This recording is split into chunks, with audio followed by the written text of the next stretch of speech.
ዶናልድ ጆን ትራምፕ መሰረቱና የልጅነት ጊዜ ከ1946 እስከ 1968። ዶናልድ ጆን ትራምፕ ሰኔ 14 ቀን 1946 ዓ.ም በኒውዮርክ ኪዩንስ ተወለደ። ከአምስት ልጆች መካከል አራተኛ ነበር። የአባት ተጽዕኖ አባቱ ፍሬድ ትራምፕ በኒውዮርክ መካከለኛ ገቢ ላላቸው ሰዎች ቤት በመገንባት የሚታወቅ ስኬታማ የሪል ስቴት ባለሀብት ነበር። ዶናልድ ገና በልጅነቱ ከአባቱ ጋር ወደ ግንባታ ቦታዎች እየሄደ ንግድን ተምሯል። ዶናልድ በልጅነቱ በጣም አስቸጋሪና ጉልበተኛ ስለነበር አባቱ ስነ ስርዓት እንዲማር ወደ ኒውዮርክ ሚሊተሪ አካዳሚ ላከው። እዚያም በስፖርትና በመሪነት ብቃቱ ጎልቶ ወጥቷል። በመጨረሻም በፔንሲልቬኒያ ዩኒቨርሲቲ በንግድና ፋይናንስ ዘርፍ ተመርቋል። የንግድ ግዛቱ መስፋፋት ከ1970ዎቹ እስከ 1990ዎቹ። ወደ ማንሃታን መሻገር ዶናልድ የአባቱን ኩባንያ ዘ ትራምፕ ኦርጋናይዜሽን ከተረከበ በኋላ አባቱ ከሚሰራባቸው የዳርቻ ከተሞች ወጥቶ ወደ ኒውዮርክ ማዕከል ማንሃታን ገባ። ትራምፕ ታወር 1983 በኒውዮርክ እምብርት ላይ ባለ 58 ፎቅ ድንቅ ህንፃ ትራምፕ ታወር ገነባ። ይህ ህንፃ የእሱ የዝናና የሀብት ምልክት ሆነ። ውድቀትና መነሳት በ1990ዎቹ መጀመሪያ ላይ በካሲኖዎችና በሆቴሎች ኢንቨስትመንት ምክንያት ከፍተኛ ኪሳራ ገጥሞት ነበር። ይሁን እንጂ በሚገርም ሁኔታ ከኪሳራው ወጥቶ ንግዱን መልሶ አቋቁሟል። የብራንድ ንጉስ ትራምፕ ስሙን እንደ ብራንድ መጠቀም ጀመረ። በስሙ የሚጠሩ ስቴኮች፣ ወይን፣ መጽሔቶችና የጎልፍ ሜዳዎችን በመላው ዓለም አስፋፋ። የሚዲያ ዝናና ፖለቲካ ከ2004 እስከ 2015 ዘ አፕሬንቲስ በ2004 ዓ.ም ዘ አፕሬንቲስ የሪያሊቲ ሾው ላይ መታየት ጀመረ። ዩ አር ፋየርድ ተባረሃል የምትለው ንግግሩ በመላው አሜሪካ ታዋቂ ያደረገችው። ይህ ፕሮግራም ትራምፕ እንደ ጥብቅና ስኬታማ ነጋዴ አድርጎ በሰዎች አእምሮ ውስጥ ሳለው። የፖለቲካ ፍላጎት ትራምፕ ለብዙ ዓመታት በፖለቲካ ውስጥ ትችቶችን ሲሰነዝር ቆይቷል። በተለይ በባራክ ኦባማ የልደት ሰርተፊኬት ዙሪያ ያነሳው ጥያቄ በሪፐብሊካን ደጋፊዎች ዘንድ ትኩረት እንዲያገኝ አደረገው። ፕሬዝዳንትነትና የአሁኑ ጉዞ ከ2016 እስከ 2026። የ2016 አስገራሚ ድል ሜክ አሜሪካ ግሬት አጌን በሚል መሪ ቃል ተወዳድሮ የፖለቲካ ልምድ ሳይኖረው የዓለምን ሀያል ሀገር መሪ ለመሆን በቃ። ዋና ዋና ተግባሩም በሜክሲኮ ድንበር ላይ ግንብ መገንባት፣ የግብር ቅነሳና የኢኮኖሚ እድገት፣ ከቻይና ጋር የንግድ ጦርነት መጀመር፣ 3 የጠቅላይ ፍርድ ቤት ዳኞችን መሾም። ሁለተኛው ምርጫና ክሶች በ2020 በጆ ባይደን ተሸነፈ። ይህን ተከትሎ በጥር 6 የካፒቶል ሂል ግጭት ተከሰተ።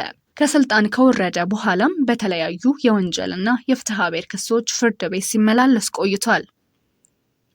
ዳግም መመለስ ከ2024 እስከ 2026 ትራምፕ በ2024 ምርጫ በድጋሚ ተወዳድሮ ወደ ነጭ ቤተ መንግስት ለመመለስ ያደረገው ትግል አሜሪካን በሁለት ጎራ የከፈለ ትልቅ ክስተት ሆኗል። በአሁኑ ሰዓት በ2026 ሆነ ስታየው የእሱ የፖለቲካ ተጽዕኖ አሁንም የዓለም አቀፍ ዜናዎች አጀንዳ ነው።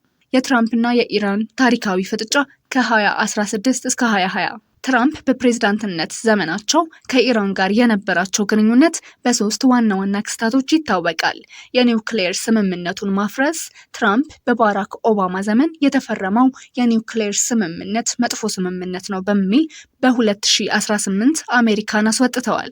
በኢራን ላይ እጅግ ከባድ የኢኮኖሚ ማዕቀቦችን በመጣል የሀገሪቱን የነዳጅ ሽያጭና የገንዘብ ዝውውር አግደው ነበር። የቃሲም ሱሌይማኒ ግድያ በ2020 ትራምፕ በሰጡት ትዕዛዝ የኢራን ቁልፍ ወታደራዊ መሪ ጀነራል ቃሲም ሱሌይማኒ በባግዳድ በአየር ጥቃት ተገደለ። ይህ ክስተት ሁለቱን ሀገራት ለጦርነት በጣም አቀርቧቸው ነበረ። አሁን ስላለው ሁኔታ የትራምፕ አቋም አሁን በ2024 እስከ 2026 ባለው ጊዜ በመካከለኛው ምስራቅ በተለይ በእስራኤል ሐማስና ሂዝቦላህ መካከል ያለው ጦርነት ከኢራን ጋር ቀጥተኛ ፍጥጫ ውስጥ በገባበት ወቅት ትራምፕ የሚከተሉት ሀሳቦች አሏቸው። እኔ ብኖር ጦርነቱ አይከሰትም ነበር። ትራምፕ በተደጋጋሚ እንደሚናገሩት እሳቸው በስልጣን ላይ ቢሆኑ ኖሮ ኢራን በገንዘብ ደካማ ትሆን ስለነበር የጦርነት አይጀመርም ነበር ብለው ያምናሉ። ለእስራኤል ሙሉ ድጋፍ ትራምፕ እስራኤል በኢራን ላይ የምታደርገውን ማንኛውንም እርምጃ የኒውክሌር ጣቢያዎቿን መምታትንም ጨምሮ እንደሚደግፉ ፍንጭ ሰጥተዋል። መጀመሪያ ኒውክሌሩን ምቱ፣ የቀረውን በኋላ ታስቡበታላችሁ የሚል አይነት ጠንከር ያለ ንግግር አድርገዋል። የኢራን የገንዘብ ምንጭን ማድረቅ። ትራምፕ በድጋሚ ወደ ስልጣን ቢመጡ ኢራን ለተላላኪ ቡድኖች እንደ ሂዝቦላህና ሐማስ የምታደርገውን የገንዘብ ድጋፍ ለማቆም ዳግም ጠንካራ ማዕቀቦችን እንደሚጥሉ ይናገራሉ። የነዳጅ መተላለፊያ መስመሮችና የትራምፕ አቋም። ትራምፕ በአሜሪካ ቁጥጥር ስር መሆን አለባቸው የሚሏቸው ወይም ጥበቃ ሊደረግላቸው ይገባል የሚሏቸው ቁልፍ የነዳጅ መስመሮች እንደ ሆርሙዝ ባህር ሰርጥ ያሉ ለዓለም ነዳጅ አቅርቦት ወሳኝ ናቸው። የኢራን ስጋት። ኢራን ከእስራኤል ወይም ከአሜሪካ ጋር ግጭት ውስጥ በገባች ቁጥር የሆርሙዝ ባህር ሰርጥን እዘጋለሁ ብላ ትዝታለች። ይህ ሰርጥ የዓለም 20% ነዳጅ የሚያልፍበት ነው። የትራምፕ ሀሳብ። ትራምፕ እነዚህን ስትራቴጂካዊ ቦታዎች በአሜሪካ ወይም በወዳጆች ቁጥጥር ስር ካልሆኑ ኢራን ዓለምን በነዳጅ ዋጋ ለማንበርከክ ትጠቀማለች ብለው ያምናሉ። የነዳጅ ዋጋ ለምን በከፍተኛ ደረጃ ሊጨምር ይችላል? የትራምፕ አቋም ለዋጋ መጨመር ምክንያት ሊሆንባቸው የሚችሉባቸው መንገዶች። በኢራን ላይ የሚጣል ማዕቀብ። የኢራንን ነዳጅ ሽያጭ ሙሉ በሙሉ ለማቆም ዜሮ ኤክስፖርት ፖሊሲ ሊከተሉ ይችላሉ። ይህ ከገበያ ላይ ከፍተኛ የነዳጅ መጠን ስለሚያስቀር ዋጋው በከፍተኛ ሁኔታ እንዲሰቀል ያደርገዋል። የጦርነት ስጋት። ትራምፕ በኢራን ላይ የሚወስዱት ጠንካራ ወታደራዊ እርምጃ ወይም እስራኤል የኢራንን የነዳጅ ማጣሪያዎች እንድትመታ የሚሰጡት ድጋፍ በአካባቢው ያለውን የነዳጅ መሰረተ ልማት ለአደጋ ያጋልጣል። ጦርነት ባለበት ቦታ ደግሞ የነዳጅ ዋጋ በደቂቃዎች ውስጥ ይጨምራሉ። የባህር ላይ መንገዶች መዘጋት። በኢራን የሚደገፉ ቡድኖች እንደ ሁቲዎች በቀይ ባህርና አካባቢው በሚያደርጉት ጥቃት የነዳጅ ማመላለሻ መርከቦች ረጅም መንገድ እንዲዞሩ ስለሚያደርግ የትራንስፖርት ወጪውንና የነዳጅ ዋጋውን ይጨምረዋል። የትራምፕ መከራከሪያ ተቃራኒው እይታ። ትራምፕ በበኩላቸው የነዳጅ ዋጋ የሚጨምረው በእሳቸው ምክንያት ሳይሆን አሜሪካ የራሷን ነዳጅ በበቂ ሁኔታ ስላላመረተች ነው ይላሉ።